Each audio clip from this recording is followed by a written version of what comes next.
He decided he couldn't resist taking a walk into the hollow formed by the girl's legs, with her head and folded arms looming overhead like a canopy. "I'm feeling tired, my dear," Drakanen announced. "I do love long legs, but it took me an hour and a half to walk down yours. That's a bit much, don't you think?" Beneath the enormous rising 200 meters above face, there was a small circular lake where water trickled down from above, flowing directly from the corners of her eyes. "That's definitely too much," Drakanen called out. "How much crying does it take to grow 5-meter stalactites on your nose? 1,000,000 years? What a drama queen. Pull yourself together, girl. Wipe those stalactites and give me a smile." He walked around the lake and looked down the length of the legs. "I knew it. Remarkable realism. But what a massive cave you have," he shouted, hoping for an echo. "I really must be going now, but on my way back I'll make sure to explore you. I've always loved caves." The valley floor was flat, covered in grass and trees, crossed by streams that spread out into circular ponds. That was the only part that looked normal. The unnatural parts were, for example, the long rivers of mist that rolled through the valley. Cold mist filled with writhing, shape-shifting creatures, visible through thermovision. Beyond a wooded hill stood some buildings, but they weren't the usual wooden log cabins he became accustomed to. Some bulbous structures, something between giant pumpkins, bunkers, and swollen jugs. He had seen something like this before. That nagging feeling had been with him for a while now. Something familiar, but just out of reach of memory. Sand-coloured, bizarre buildings and a square tower topped with thin black gallows in the background. It was like déjà vu, a part of the strange intuition that had been troubling him for days. Just around the next mental corner, almost within reach. Those bright pink psychedelic fountains that looked like they were composed of dissected organs and fragments of spiny lobster shells. Those creatures scurrying here and there. A black three-headed lizard emerging from a pond. There were no three-headed lizards on Midgard, nor were there toad-like black creatures covered in shiny bead-like warts roasting a human foot on a grate. There was no six-legged rat in glasses dragging a shell like a turtle, especially if the shell was concave like a metal basin and decorated with a hand nailed to it with a knife. It was like a drugged-up amusement park. He stared at giant pink and seafoam flowers, slippery to the touch and reminiscent of flesh. He watched massive white orbs that looked like giant fruits, inside of which slow-moving, human-like shapes could be seen through the translucent walls. He kept walking. He needed to find anyone whom he could question. He climbed a hill topped with a bizarre sculpture made of interwoven, indescribable pink shapes. A flock of black, frenzied birds kept flying in and out of a hole in one of the elements, circling over and over until it made him dizzy. At the top of the hill, he saw another spherical dome, like a thin, white fruit. It was as large as a tent, and inside, 2 snakes were copulating mechanically but with zeal, wallowing in the pulped pink flesh of the fruit. He stared blankly through the torn side of the fruit's white, parchment-like skin, seeing the sweat-covered back of a man marked with red and black zigzag tattoos, and the similarly tattooed calves and feet of a woman locked around his hips. He watched silently as the fruit suddenly sprouted a spiny, writhing stem, which bloomed into a large white lotus the size of a platter. It spread its petals flat, then budded an enormous iridescent bubble that floated away on the wind. "What the hell did I eat?" Drakanen muttered. At the foot of the hill, hundreds of naked snake people writhed together. Writhed, but with no purpose. It wasn't even a proper orgy. They squirmed over one another like worms, mindlessly splashing in the pool around the flesh-coloured rotating fountain. They paid him no attention. He walked among them, crouched low, scattering the strange birds and lizards that scurried underfoot, his hand on the hilt of the sword protruding from behind his back. They really didn't notice him. They wandered here and there as if drugged or hypnotized. They didn't even react when he shoved a group, knocking some of them over. Someone got up and wandered off, while others lay there aimlessly until someone else lay on top of them just as lethargically and disinterestedly. "I know," Drakanen suddenly said to a passing snake. "This is the Garden of Earthly Delights. This," he pointed at the flesh-coloured fountain, "is the fountain of life. Or joy, I don't remember. Understand?" Another passerby gave him a glazed look and returned to chewing on red berries. "You couldn't have come up with this, pal. You couldn't have seen Bosch's paintings, so that means I'm having hallucinations." He moved on, then abruptly stopped near another group. "Aachen," he said. They froze and looked at him. "Hieronymus van Aken. Bosch." Akin. came the chorus of dull voices in response. Nice talking to you. So now maybe Peer Van Dyken? A sudden silence fell, Thorn. said an uncertain voice, then another, more hesitantly. Thorn. And then the entire group began to chant. Thorn. Thorn. Thorn. They screamed, pointing somewhere up the valley. I've seen you! Drakanen shouted at a monk in a habit with a tonsure and a rat-like snout, adorned with spectacles, holding a book bound in Saphian leather. I've seen you before in a museum. Let's sum up. Drakanen said. Bosch. Nickname Akin. Cold Mist. Glasses on a snake's face. Armor and weaponry stylistically characteristic of the 15th century. In a world where the pinnacle of technology is a half-closed salad. Then, the Garden of Earthly Delights, so, beyond this hill, we'll have... He crested the hill. Oh, Christ have mercy. The musical hell. Over the plain it was noticeably darker. Black clouds gathered above it, and in the distance, among the ruined shacks, fires burned, casting a glow on the gallows. Something rung.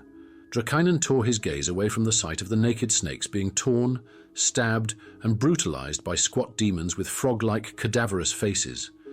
He watched as humans were cranked into a gigantic hurdy-gurdy and a colossal bulging bagpipe that looked like a bloody organ ripped from a giant's body, studded with enormous flutes. A helmet rolled past his feet. Bulbous, with a closed visor, it shuffled along on two crooked, stunted legs. Dangling from the top of the helmet was a severed human foot, pierced by an arrow. I've seen you somewhere before, too, he muttered. The tortured souls appeared as indifferent and drowsy as those who had participated in the orgies. They mostly just writhed on top of one another, pressing into the ground. Only the creatures emerging from the cold mist, rat-frog hybrids and dwarfs, showed any semblance of life. Excuse me, has anyone seen Peer Van Dyken around here? Drakanen called out. Thorn. Thorn. Thorn. The chorus of voices responded. Drakanen rubbed his face and pressed on, pushing his way through the crowd. He didn't go far, only until a massive wagon, drawn by the crabs and flanked by more armor-clad children. Drakanen immediately crouched low, gripping the hilt of his sword. The crabs surrounded him, emitting that eerie screech that rang in his ears. He dropped into a low combat stance, but they circled him like armored toads, their narrow visors slicing through the darkness with wide steel jaws. He circled too, one hand on the hilt of his sword, the other stretched out before him until all the crabs extended their arms from beneath their shells with a metallic clatter, revealing blades. Around the wanderer stood a ring of crooked blades like a crown of thorns. He straightened up. I can't, he whispered. I can't. I know what you are. I can't even bring myself to hit a child. Forgive me, Commander. Forgive me, all of you. I can't. The crabs suddenly retracted their blades with a metallic hiss. Thorn. Thorn. Thorn. The chant resumed. All right, Drakanen said with difficulty. The wagon had sides studded with spikes of blackened wood, reinforced with iron bands. The wheels were also spiked. A hatch opened and dropped at his feet. The interior of the hatch revealed iron steps. All right. I'm going. From the high vantage point on the wagon, he had a clear view of the writhing masses, the torches, the roaring fires, and the cesspools, where tattooed victims wallowed. The crabs hitched themselves up and pulled the creaking wagon through a hellish landscape of noise, shrill, cacophonous tones from flutes and bagpipes. In a musical hell, there definitely have to be accordions, Drakanen muttered. The wagon rolled through the madness, with the snakes clinging to the spokes and rims, trying to climb the sides only to shred their bodies on the spikes before falling off and being crushed by the wheels. The thorn revealed itself around a bend in the valley. Surrounded by mountains under a cloudy sky, it looked like a gigantic swirling flock of birds or a tornado, like a massive spindle shooting into the sky. For God's sake, what is that? Drakanen whispered. Thorn. Thorn. Thorn. The chant continued. Up close, when he dismounted the wagon, Drakanen realized that the thorn was indeed movement, a gigantic fractal made of metal, spinning rings, scythes, pendulums, gears, and eccentricities that all whirled around each other with a sound reminiscent of enormous rotors. At times it resembled an astrolabe, at others a spindle, and sometimes a clockwork mechanism. Thorn. Thorn. Thorn. Are you crazy? I'm not going near that thing. It'll shred me to pieces. Drakanen snarled. Then something began to change. The rings began to slow down, the scythes and pendulums tilted away, and the structure began to transform like a monstrous puzzle made of wrought iron and bridge components. Massive shapes rotated with a rush of air and a deafening screech, then aligned one by one, fitting together flat, spike-studded layers to form a bridge. It was still for now, but at any moment its surface could split apart and disintegrate, turning back into a swirl of rotating parts. And on this bridge walked a tall man, his dark hair slicked back, dressed in a black suit and shirt, with a cloak draped over his shoulders. Who are you? The man shouted in the coastal language. How do you know the word Aiken? What are you doing in the land of snakes? Dr. Van Dyken, I presume. Drakanen replied in English, sheathing his sword. Van Dyken froze, his eyes narrowing. Makeup. He muttered. They've done your eyes, and your nose, even your ears. He turned abruptly. Please, after me. Behind Drakanen, the sound of several blades clashing filled the air. The first step forward was decisive. Van Dyken strode ahead, his cloak billowing behind him, while the bridge disintegrated just behind Drakanen, transforming into swinging blades, gears, and whirling saws. As they walked, iron walls and corridors emerged ahead, but behind them everything was already a movement, swirling, whistling, and grinding of the rotating elements. The chamber was circular and metallic like everything around. It looked kind of like a Victorian steamship or a locomotive. Iron furniture with intricate scrollwork and embellishments, intertwined by exposed rivets and a floor made of triangular plates resembling steel teeth. Everything at a brink of collapsing into chaos and a maelstrom of whirling iron. Mr. Van Dyken, Drakanen began. I'm the rescue team. I'm here to evacuate you. Evacuation. Van Dyken echoed. After 4 years, 4 months, and 22 days. Evacuation. Where are the others? After the events at the station, only 4 of us survived. We each went our separate ways. Why? It was too dangerous. Each of us continued the mission on their own. Please, have a seat, Mr. Drakanen. Drakanen? Some Scandinavian? In a way, I'm from Central Europe. Finland, Poland, Croatia. Central Europe? So, Eastern, right? Disobedient provinces of Russia. Backward, pro-capitalist, xenophobic, chauvinistic, undisciplined. A bunch of rustic savants from polar bear countries. Fortunately, that's on the other side of the cosmos, Mr. Drakanen. We don't have to worry about it. What happened at the station? What always happens when ignorant people face progress. Discoveries that could enable anything, yet they retreat into their conservative fears. The future belongs to the brave, those who aren't afraid to change the world. Change is the spice of life. My home is the change itself. It's a symbol of change. Have you noticed? Drakanen stood up. You can tell me about it on the way. Let's get going. Would you like a glass of cognac? I have everything here, including cognac. Oh, I'm sorry. You probably prefer vodka. Take a look. Van Dyken opened a cabinet and took out 2 crystal glasses. This world offers limitless possibilities. The paradox is that those who live here are too ignorant to use them. But they once knew. Did you see what they did with the mountains? Impressive. Magnifique. Look, I raise the glass. See how it is covered with frost? How the droplets appear inside? I'm causing that to happen, my dear sir. By the way, did you see my crickets? See how heavy it's getting? It's filling up. I've created vodka. Cold. Go ahead, no fear. How do you say it? Na zdarovia. Drakanen stared into the glass. Where does this bosh come from? You're creating this? Why? Don't you understand? I create because I want to. Because this world gives me such power. And the garden is a wonderful allegory of the power Bosch believed God had over humans. Heaven and hell. The garden of delights and the garden of suffering. I have my people. People I'm forging into something new. I'm causing them to undergo historic changes. From medieval troglodyte with a sword into new man.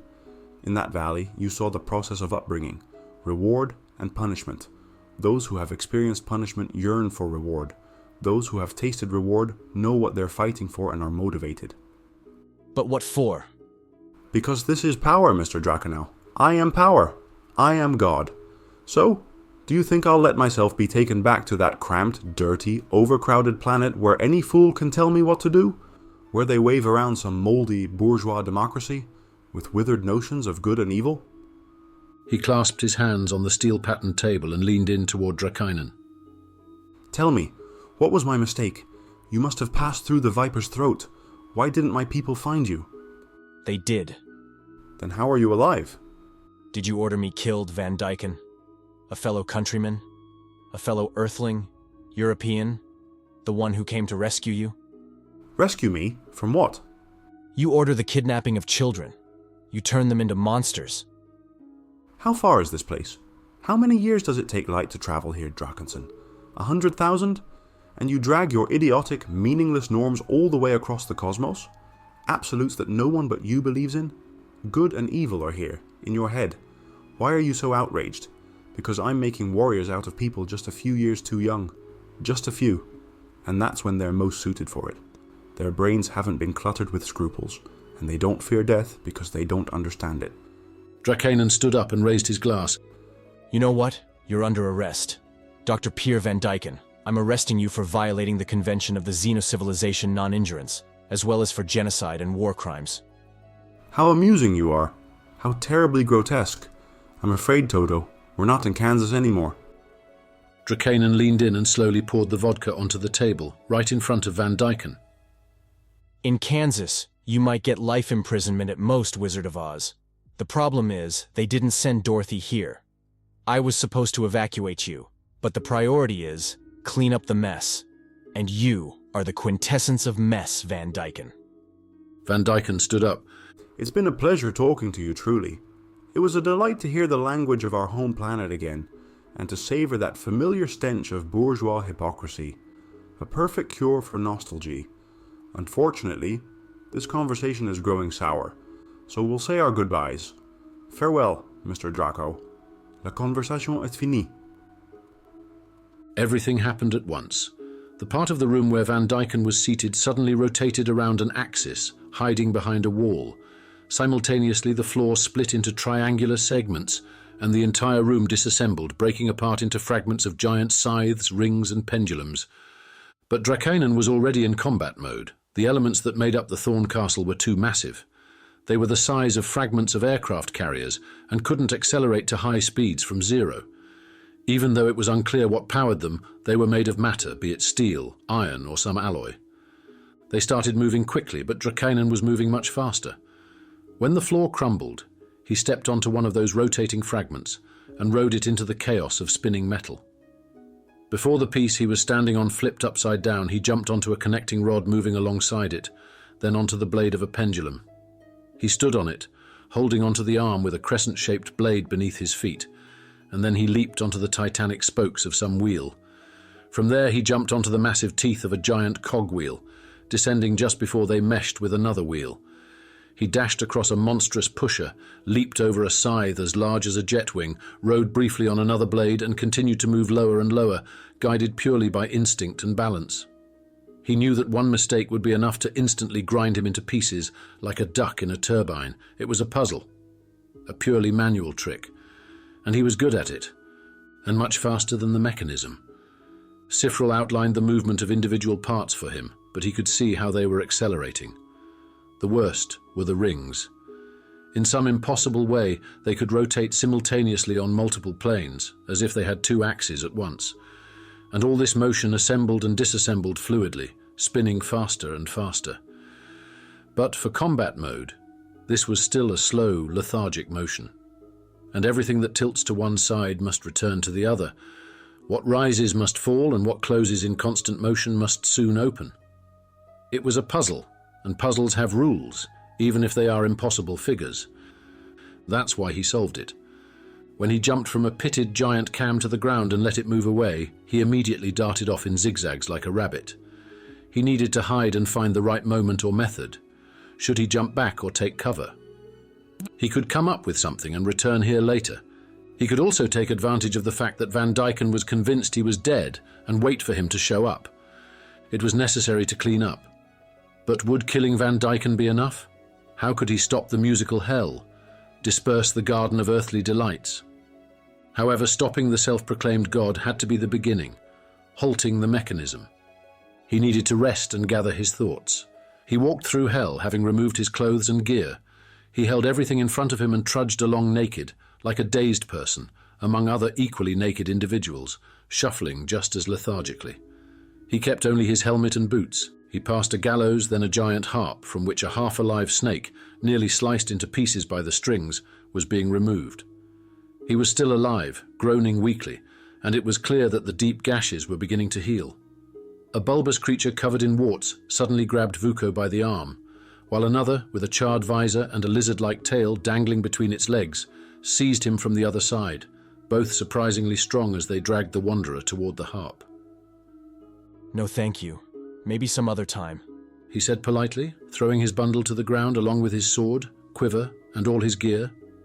Then he crushed the toad-like creature's arms and with a powerful spinning kick smashed the helmet of the lizard creature. He grabbed the creature by the neck and leg, then hurled it into the harp strings. A resonant twang of all the strings followed, then a terrifying pig-like squeal from the lizard as the strings embedded themselves into its flesh. Drakainen picked up his bundle from the ground and resumed his cross-eyed march, just like the other zombies. In the Garden of Earthly Delights it was easier. There were more aimless wanderers, and no one pestered him with offers of torture. At the sight of the passing crickets, he simply dropped his bundle to the ground and collapsed into a mass of naked, writhing bodies. He sank into them, into a tangle of sweat-slicked arms and thighs, among lips and fingers.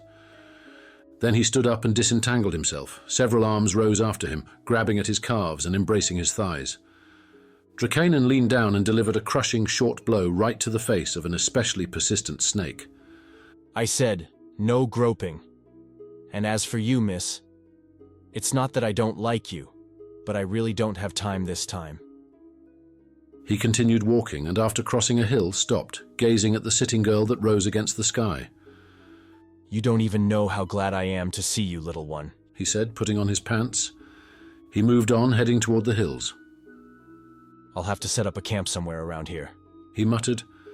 But moments later, another giant bulbous fruit blossomed right in front of him, white and translucent, with a curled-up figure inside. The fruit burst open, revealing Van Dyken, who dramatically threw off his cloak. All right, you and me. Fists only. Van Dyken clapped, slowly and mockingly. I'm impressed. You really are a pain in the ass, Mynheer Dracow. I don't know how you did it, but it was quite the spectacle. And you're sarcastic. That irony in the face of death. So very Norse. Do you think this is some kind of song of the Nibelungs?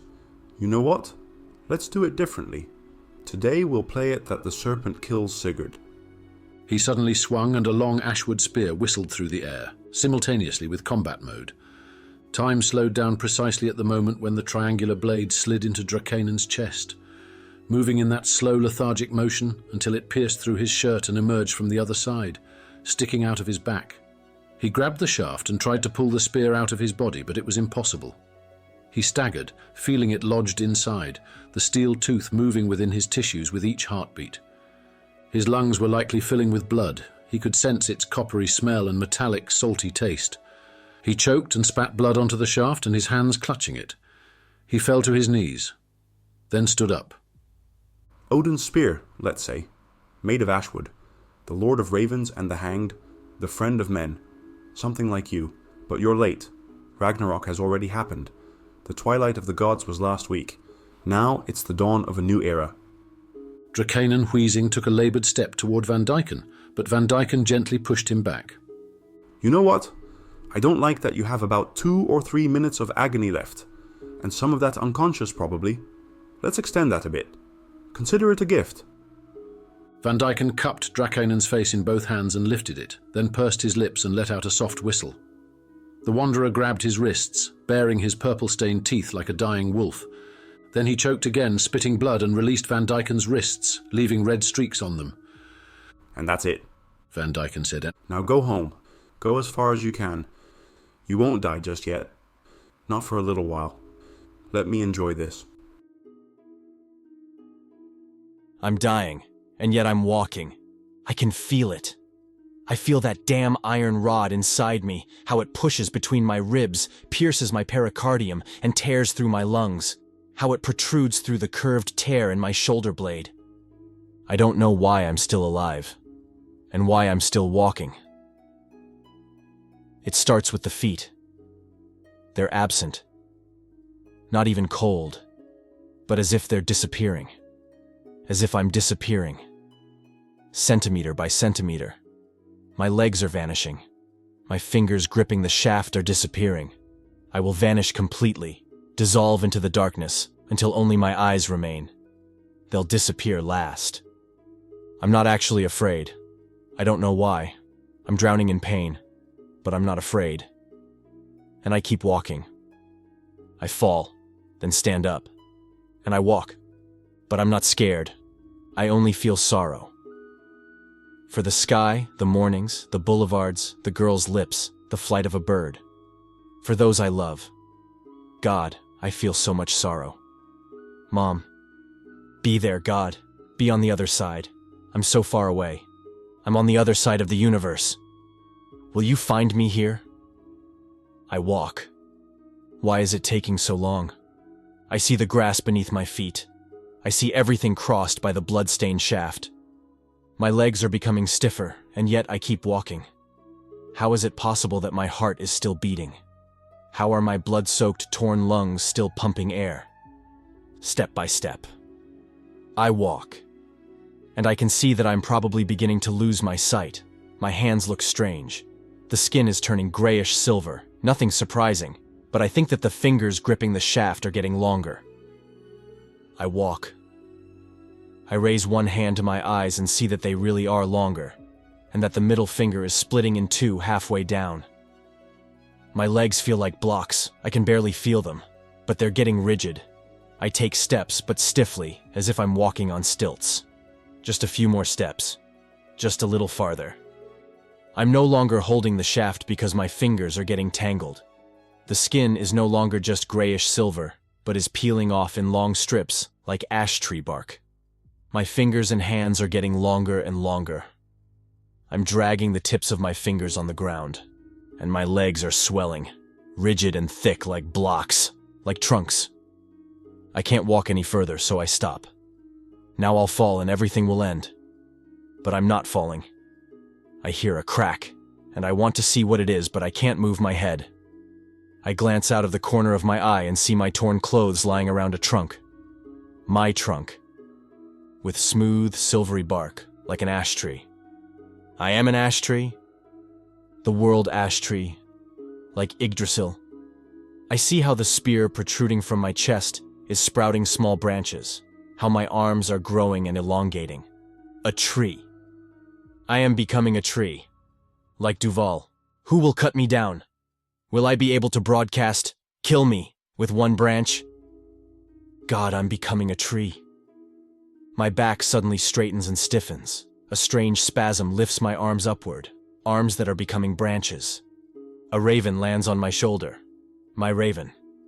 Nevermore, croaks the raven, sitting on my shoulder. Nevermore. I scream. I want to scream, but I hear that there is no scream. No sound comes from my wooden throat. Only the rustle of leaves.